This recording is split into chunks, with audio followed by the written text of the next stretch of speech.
The iPhone Air's design has sparked a major debate. Is it a breakthrough or a compromise? iFixit recently revealed the truth behind the latest iPhone model, uncovering a surprising truth. Most of its internal structure is dedicated to the battery.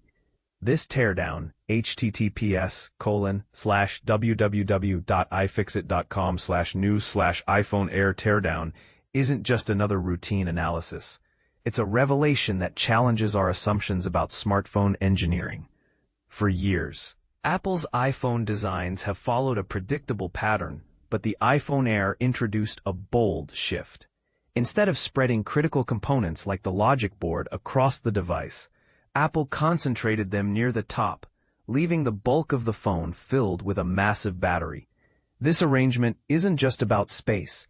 It's a strategic decision with real-world implications. The battery in the iPhone Air is identical to the one in Apple's iPhone Air MagSafe battery pack. This means users can swap batteries between the phone and the MagSafe charger without any issues, a convenient feature that highlights the battery's central role.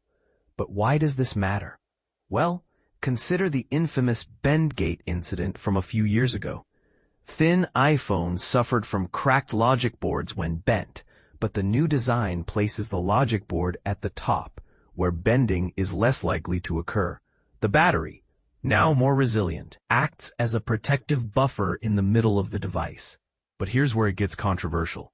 Some argue that prioritizing the battery over other components could lead to future design limitations.